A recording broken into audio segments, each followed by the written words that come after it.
Hello and नमस्ते दोस्तों, स्वागत है आपका इस वीडियो में जहां मैं बताने वाला हूं संगम युग के बारे में। संगम युग तो इससे पहले कुषाण हो गया था, शक हो गया था और जो भी था वो हो गया था। आपको इसी YouTube चैनल पर मिल जाएगा। अब चलेंगे संगम युग पर। ऐतिहासिक युग के प्रारंभ में दक्षिण भारत का क्रमबद्ध इतिहास हमें जिस साहित्य से ज्ञात होता है उसे संगम साहित्य कहते हैं। संगम युग उसी से संबंधित है। संगम शब्द का अर्थ परिषद अथवा गोष्ठी होता है, जिसमें तमिल कवि एवं विद्वान एकत्र होते थे। यानी तमिल कवि और विद्वान एकत्र होते थे, उसी के लिए शब्द बना है संगम। ठीक है। प्रत्येक कवि अथवा लेखक अपनी रचनाओं को संगम के समक्ष प्रस्तुत करता था तथा इसकी स्वीकृति प्राप्त हो जाने के बाद ही किसी की रचना का प्रकाशन संभव था। संगम को हमने 1 मिनट के अंदर समझा दिया। ठीक है। उसके बाद परंपरा के अनुसार जो वहां की परंपरा थी उस समय की, संगम युग की, संगम युग कहां से कहां तक की है ये अभी तक विवादास्पद है। क्यों? क्योंकि ज्यों-ज्यों समय आगे जा रहा है उतना समय ये संगम युग का पीछे जा रहा है। कभी कुछ डेट आ रही है, कुछ समय आ रही है, कोई कुछ कह रहा है, कोई कुछ कह रहा है, लेकिन इसका वास्तविक है ना लेटेस्ट समय क्या है, समय अवधि क्या है अभी तक पता नहीं है, लेकिन हमें किताब के अनुसार चलना है। तो परंपरा के अनुसार अति प्राचीन समय में पांड्य राजाओं के संरक्षण में कुछ 3 संगम आयोजित किए गए। इनमें से संकलित साहित्यों की संगम साहित्य की संज्ञा प्रदान की गई। संगम साहित्य का संग्रह लगभग 300 ईसा पूर्व से 300 ईस्वी है। ठीक है, यहाँ तक है ना। तमिल द्वारा विविध सामाजिक पृष्ठभूमियों में किया गया था। फिर से मैं दोहरा दे रहा हूँ, इस पॉइंट को थोड़ा टेक्निकल है। संगम साहित्य का संग्रह लगभग, इसका संग्रह है 300 ईसा पूर्व से 300 ईस्वी तक। ठीक है। इसके बीच तक तमिल द्वारा भी बहुत सारे सामाजिक पृष्ठभूमियों में किया गया था। क्या किया गया था? तो साहित्य का संग्रह किया गया था। उसके बाद है कि उपलब्ध संगम साहित्य का विभाजन 3 भागों में किया जाता है। एक है पुत्थु पातु के, तमिल है, थोड़ा टंग का इस्तेमाल ज्यादा होता है, टेढ़ा मेढ़ा ऊपर नीचे ज्यादा यूज होता है, एक्सरसाइज हो जाता है।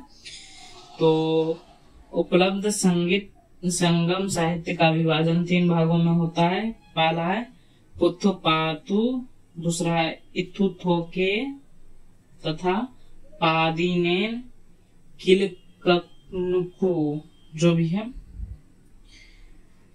तो ये सब है। ठीक है। 3 फिर से दोहरा दे रहा हूँ। पुत्थु पातु, इथुथोके, पादीनेन किलकनक्कु। ठीक है। तिरुवल्लुवर कृत पुराण तमिल साहित्य का एक आधारभूत ग्रंथ बताया जाता है। इसके विषय त्रिवर्ग, आचार शास्त्र, राजनीति, आर्थिक जीवन एवं प्रणय से संबंधित है। ठीक है। तो प्रथम संगम जो है वो 4440 वर्ष पूर्व, ठीक है, मदुरा में हुआ था, जो कि समुद्र में विलीन हो चुका है, वो स्थान हो चुका है। इसका अध्यक्ष अगस्त्य को बताया जा रहा है। और इसमें कौन कौन से ग्रंथ महत्वपूर्ण थे वो बता दे रहा हूँ, नोट कर लीजिए। अकिटियम परिपदाल, मधुनारे, मधुकुरुकु तथा कलारी आविरे। कोई भी इनमें से अभी तक उपलब्ध नहीं है। लेकिन ये कहाँ से टाइटल आया ये पता नहीं, क्या साक्ष्य कहाँ से आया कि ये सब है ना ग्रंथ संकलित किए गए, ये भी आगे चल के पता होगा। दूसरा संगम 3700 ईसा पूर्व, ठीक है। जगह है कपाटपुरम, ठीक है। जगह का नाम है कपाटपुरम अलेवाई, जो यह भी समुद्र में विलीन है। और इनका अध्यक्ष किया था अगस्त्य। और इसमें महत्वपूर्ण ग्रंथ जो थे वो थे तोलकाप्पियम, जो तमिल व्याकरण रचनाकार तोलकाप्पियर, ठीक है, वो थे। इसके बाद तीसरा संगम 1850 ईस्वी वर्ष पूर्व, ठीक।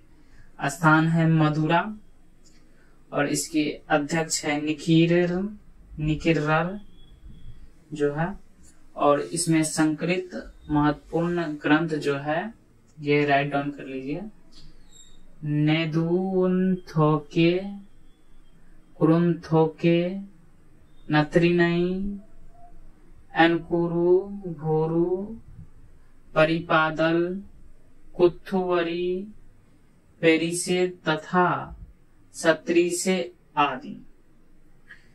कवियों और विद्वानों की परिषद के लिए संगम नाम का प्रयोग सर्वप्रथम 7वीं सदी के प्रारंभ में शैव संत यानी नायनार तिरुनावुकरसु ने किया था। तो जो संगम शब्द का प्रयोग था वो तिरुनावुकरसु ने किया था, ये याद रखना है। इसके बाद है इलांगो कृत शिल्पाधिकारम, पालकों का गीत, जिसका मतलब हुआ शिल्पाधिकारम का मतलब हुआ पायलों का गीत। एक उत्कृष्ट रचना है जो तमिल जनता में राष्ट्र काव्य के रूप में मानी जाती है। इसमें से 30 सर्ग है जिन्हें 3 खंडों में लिपिबद्ध किया गया है। यह बौद्ध रुझान वाला महाकाव्य है। इसमें कावेरी पट्टन के कोवलन और बौद्ध और उसकी पत्नी कन्नगी तथा नर्तकी माधवी की प्रेम कहानी है। कोवलन, कन्नगी तथा माधवी की प्रेम कहानी है। ये बहुत ही फेमस ही है। देखिए शिल्पाधिकारम, ठीक है, पायल का गीत